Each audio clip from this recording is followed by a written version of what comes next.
Episode 2. I mindlink Sandra, hoping that I don't disturb her. Luna? I'm sorry if I disturb you, but I'm speaking with Beta Jessica about our guests. I thought the pack house would be too stressful for them and us. So I thought that the guest mansion would be better as it's closer to the forest, but Beta Jessica explained it's occupied. Can I tell her that the guests are lycans so we can arrange it? Okay. I'm on my way over to you. Are you in the beta quarters? Tell Jessica that I would appreciate a cup of tea, Sandra answers, and I could hear that she was tired. Yes, I will ask her, I responds. Good, I will see you soon then. Sandra says before closing the link. The Luna is on her way and she asked for some tea. I told Jessica that I noticed it was back and waited for me to close the mind link. Okay, I will go make some tea. Please take a seat in my office. Jessica answered and walked toward the kitchen.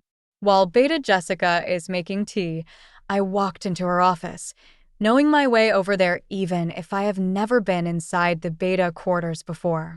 The Beta quarters and the Gamma quarters are identical as well as the Delta quarters, except for the furniture and colors. Beta Jessica's office was decorated with light brown and blue furniture while Mom and Dad's office had mahogany and green furniture. But usually we would have this meeting in Luna Sandra's office, but with all the preparations for the ball, it's overflowing with decorations, and besides, Beta Jessica's tea is delicious. I take a seat in one of the blue armchairs in the corner. The office had 2 desks beside each other, and in one corner were 2 blue armchairs and a blue couch with a low round table in the middle. Beta Jessica comes in with a tray in her hands. I help her set the table just as Luna Sandra comes in. Luna Sandra sits down on the couch and we drink some tea before she explains the situation and why I couldn't say it directly. Oh my. Well, of course they will have the mansion. I will rearrange for the other guests then, Beta Jessica says. Who were supposed to stay there in the first place? I asked her. The alpha of the Silverstone Pack and his guests, Jessica answers and shivers. The Silverstone Pack is known for their warriors, but their alpha is known for not wanting a mate. It's rumored that he killed his first mate and every female he has had in his bed. No one in this pack wants to be his mate. Oh my. Well then place them inside the pack house in the blue quarters, Luna Sandra said. The blue quarters are usually reserved for her family members when they come to visit. Luna Sandra comes from the Silver Flower Pack from the beginning. That should do the trick and the mansion can house the VIPs. What about the villa? Beta Jessica asks. The villa? I am confused. Yes. The villa perhaps, yes. Book the villa for the Silver Lake Pack and for the guest house we can house the Silver Mountain Pack. Luna Sandra says and tilts her head. I watched as Beta Jessica wrote everything down and nodded for herself. Nora, come look here, Beta Jessica said, and I got up and walked to her and double-checked the papers. It looks good, but how will we deal with all the alphas in one place? I ask both Beta Jessica and Luna Sandra. Oh, good question. Should we arrange runs or something? Beta Jessica asks. What do you think, Nora? Luna Sandra asks.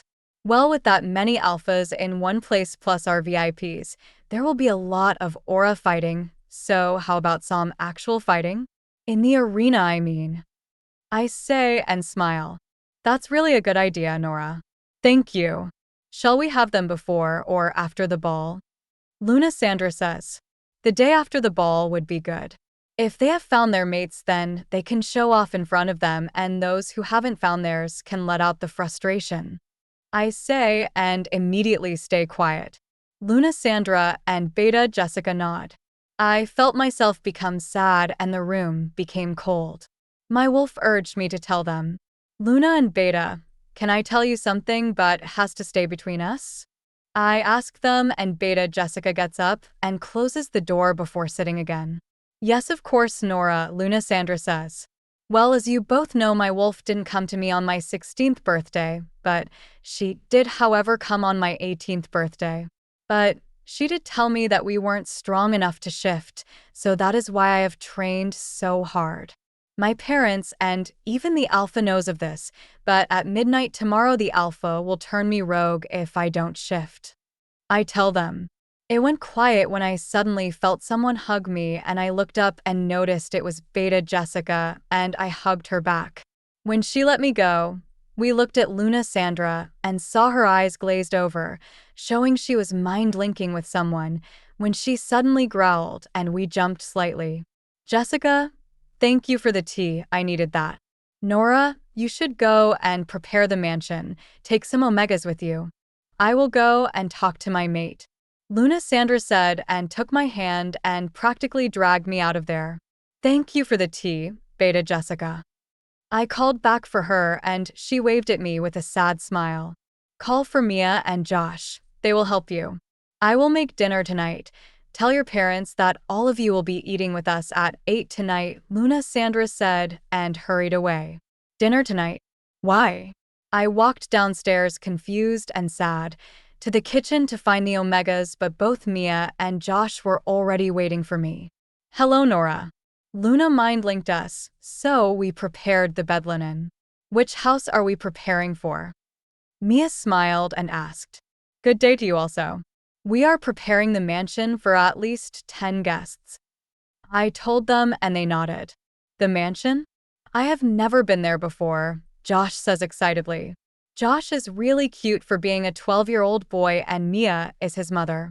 Her mate died 5 years ago and Josh was the only one that kept her alive.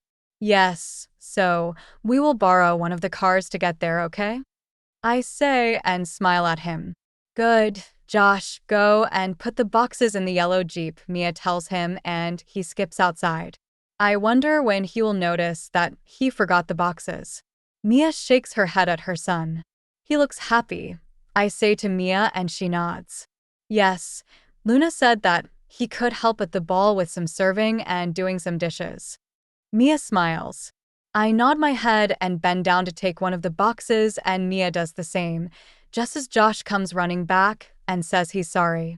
We laugh a little as he takes a box and we all help to load up the car. Then we drove to the mansion, all singing in the car. When we arrived at the mansion, it was quiet and unlocked. Nothing unusual, but still. I sweep the house before letting Mia and Josh in. Even if all pack members got to train, the Omegas are still the weakest in the pack and our instincts tell us to protect them. Mia had brought green bed linen with them and at once we started to work. I asked Josh to check all the kitchen gear and electricity. Mia went to help him as I set up the last room when I heard a scream followed by a whimper. I rushed down the stairs and searched through the kitchen when I heard Mia whimper from outside. I sneak outside through the back door in the kitchen and to the front of the mansion where I see Mia holding Josh, sitting on the ground. A large-built man was standing with his hands up, showing he meant no harm to them. Mia, Josh, are you okay?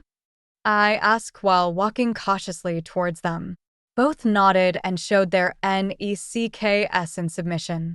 I put myself in front of them looking at the stranger. I didn't recognize him, but he certainly was handsome. Hello, how may I help you, sir?